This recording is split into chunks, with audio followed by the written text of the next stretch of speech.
Welcome to Beyond 10, where we dive deeper than your average top 10 list. I'm Aidan Reese, and today we're exploring Music Revolutionaries, top 10 songs that changed music forever. Get ready for the most fascinating, bizarre, and mind-blowing facts about music revolutionaries. Let's begin. Number 10. Bohemian Rhapsody by Queen.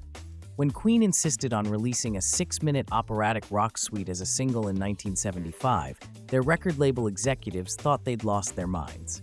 Radio programmers, who rarely played anything longer than 3 minutes, seemed certain to reject it. Then, Bohemian Rhapsody rewrote the rules of what a hit song could be. What made the track revolutionary wasn't just its unprecedented structure, ballad intro, operatic middle section, hard rock interlude, reflective coda, but the groundbreaking studio techniques used to create it. The song's famous choral sections required over 180 separate vocal overdubs by just 3 people, Mercury, May, and Taylor, pushing the 24-track recording technology to its absolute limits. Tape was passed through the recording head so many times it became virtually transparent. The accompanying promotional video, featuring innovative visual effects and multiple costume changes, essentially invented the modern music video years before MTV existed. The song's impact fundamentally changed how the industry viewed artistic ambition. Suddenly, commercial considerations took a back seat to creative vision. As guitarist Brian May later explained, "We were all thinking, are people going to get this?" But it spoke to people's deeper feelings. I still can't explain why that is. By refusing to follow any existing template for pop success, Bohemian Rhapsody created permission for artists to pursue musical complexity without sacrificing commercial appeal. From Michael Jackson's Thriller to Radiohead's Paranoid Android, countless ambitious pop epics owe their existence to Queen's operatic gamble that paid off by proving listeners were far more sophisticated than the industry had assumed. Number 9. Fight the Power by Public Enemy. When Spike Lee commissioned Public Enemy to create the anthem for his groundbreaking film Do the Right Thing in 1989, Chuck D responded with a revolutionary sonic manifesto that transformed political rap from niche to mainstream. Fight the Power wasn't just a song, it was a carefully engineered audio assault designed to dismantle white supremacy through sound itself.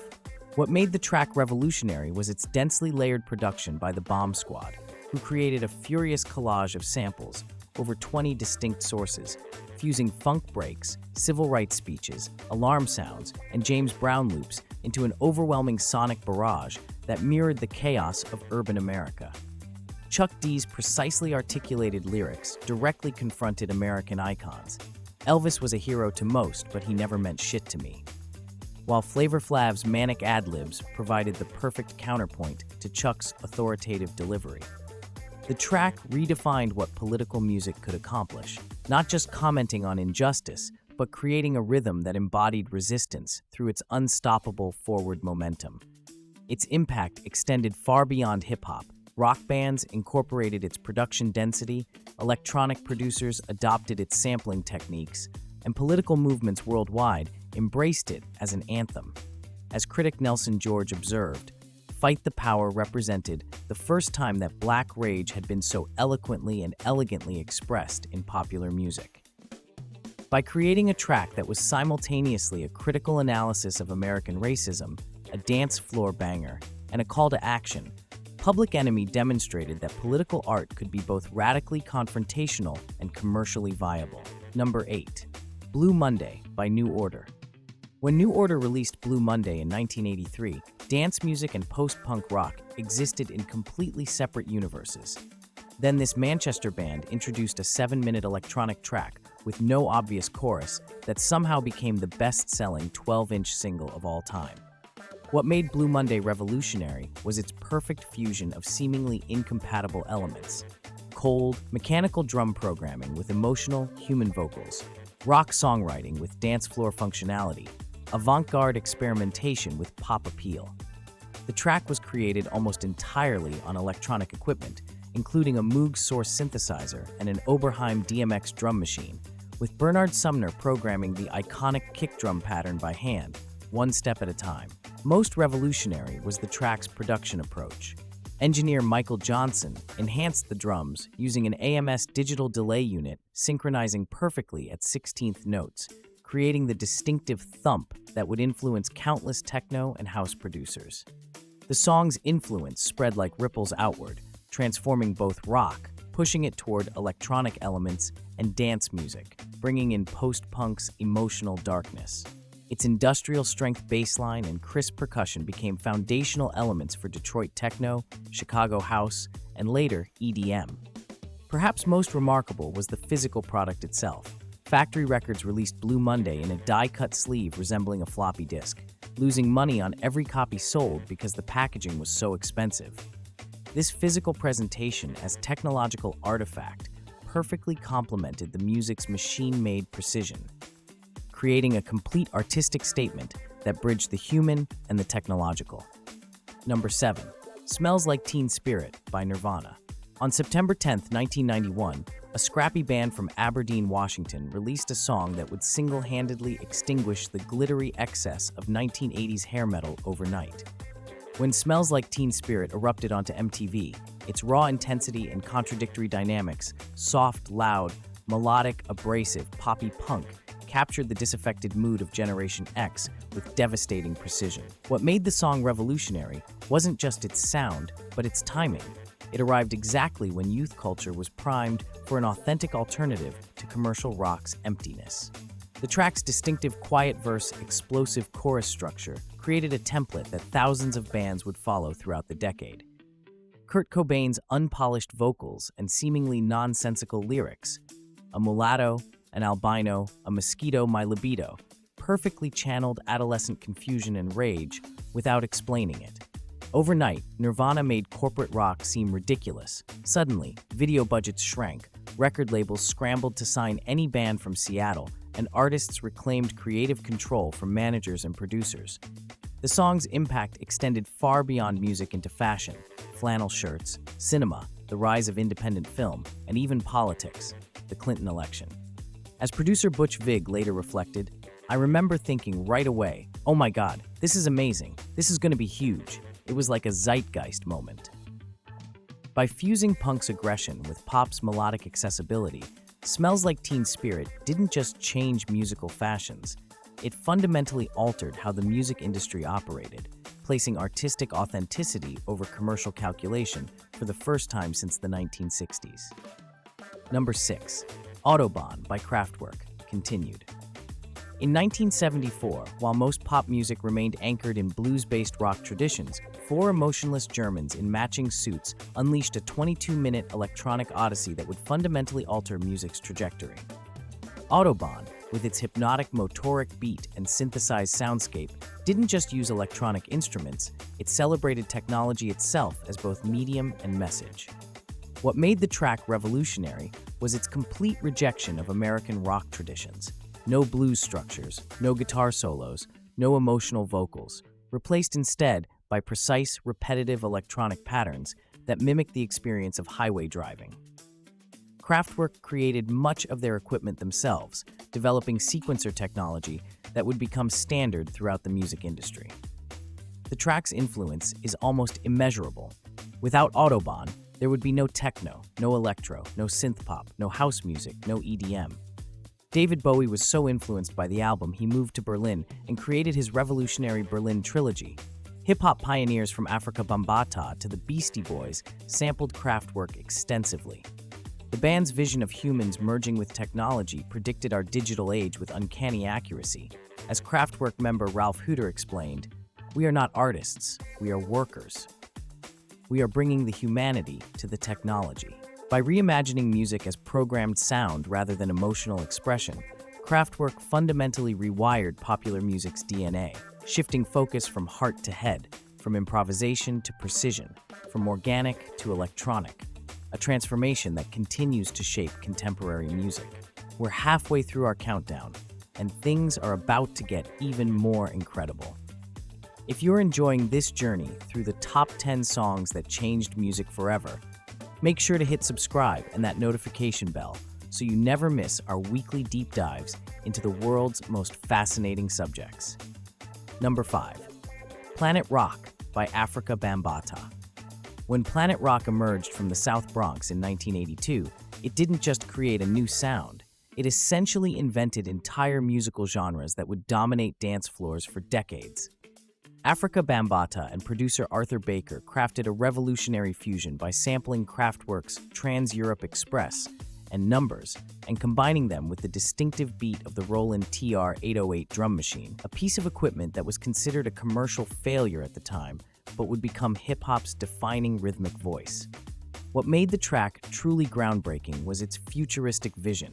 By merging European electronic music with American funk and hip-hop, Bambaataa created electro, techno, and Miami bass in one 7-minute masterpiece. The song's legacy extends far beyond its initial cultural impact. The Planet Rock beat became the foundational rhythm for everything from Detroit techno to Brazilian funk to Southern crunk. Every time you hear the distinctive boom of an 808 bass drum in modern music, you're hearing Planet Rock's influence. Even the track's visual aesthetic, Bambaataa's Afro-futurist space-age persona, helped establish the cosmic imagery that would influence artists from Outkast to Janelle Monáe. As legendary DJ Grandmaster Flash noted, it was like somebody took all the styles that were happening in the Bronx at that time and found a way to make it one thing. By reimagining what was possible with electronic instruments and sampling, Planet Rock didn't just change music, it terraformed its future. Number 4. Rapper's Delight by the Sugarhill Gang. When Rapper's Delight hit airwaves in September 1979, most Americans had never heard of rap music. 15 minutes and one infectious chick bass line later, a cultural revolution was underway. While hip-hop had been developing in Bronx block parties for years, Rapper's Delight was the commercial big bang that transformed a local subculture into a global phenomenon. Producer Sylvia Robinson assembled 3 relatively unknown rappers, Wonder Mike, Big Bank Hank, and Master Gee, and recorded them flowing over an instrumental reproduction of Chick's Good Times.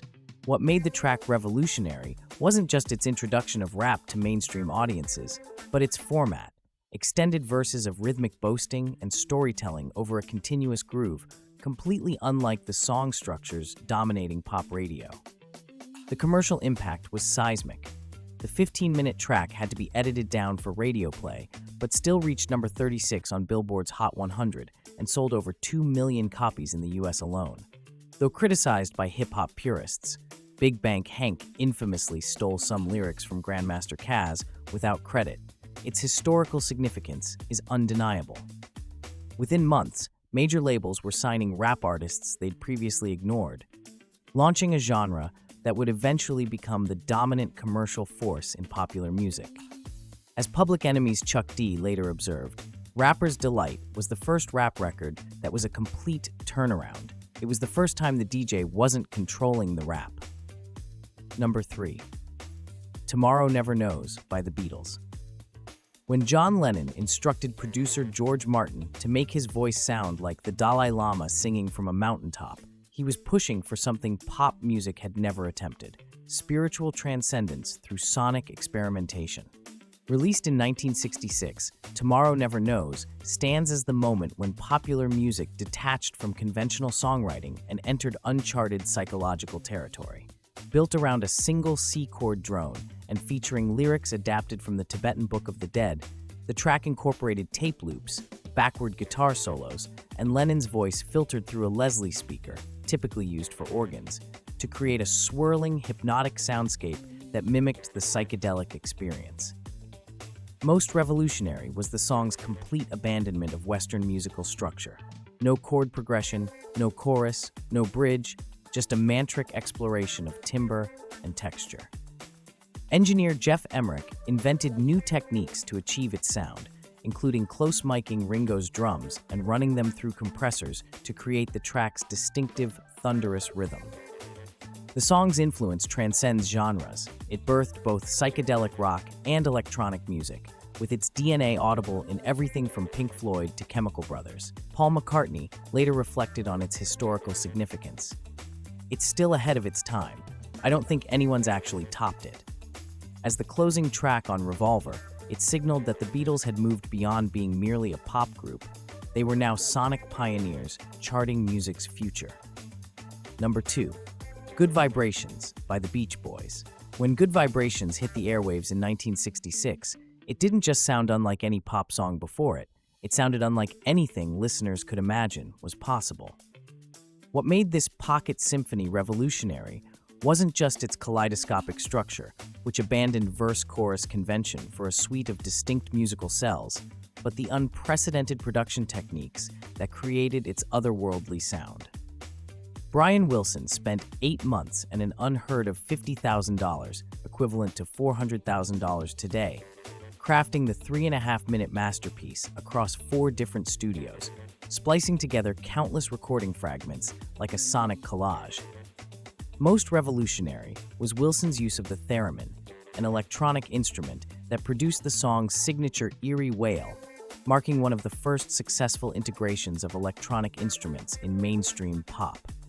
The track's modular construction, recorded in fragments then assembled, fundamentally changed studio production philosophy, transforming recording studios from spaces that documented performances into instruments themselves. Beatles producer George Martin acknowledged that Good Vibrations directly influenced A Day in the Life and the entire concept behind Sgt. Pepper's Lonely Hearts Club Band. Even today, the song's radical production techniques and structural complexity make it sound futuristic. As Brian Eno observed, it is a complete mistake to judge records by their sound quality.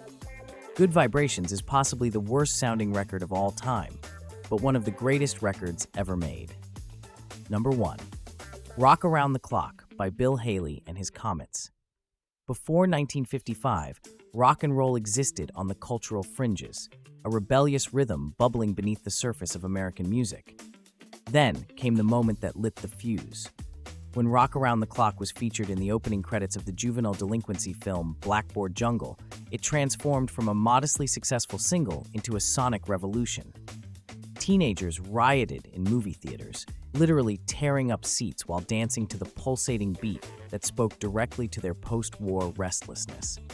The song's simple but infectious structure, built around a driving 4/4 beat that had never been emphasized with such intensity in popular music, created the template for thousands of rock songs that followed. Though tame by today's standards, the track's aggressive backbeat signaled a seismic cultural shift away from the smooth, parent-friendly crooners of the early 1950s. What makes Rock Around the Clock historically revolutionary wasn't just its musical elements, but its timing. It crystallized a specific moment when teenagers emerged as a distinct cultural and economic force with their own music, fashion, and values. As music historian Jim Curtis noted, it was the first rock and roll song that many white people ever heard. It's not that it was the first, but it was the breakthrough. The song didn't invent rock and roll, but it was the critical mass event that ensured the musical revolution couldn't be stopped. And there you have it, the top 10 songs that changed music forever. Which one surprised you the most? Drop a comment below with your thoughts or suggestions for future topics you'd like us to explore. If you enjoyed this video, give it a thumbs up and check out our other playlists covering everything from unexplained mysteries to unsettling technology and urban legends and folklore.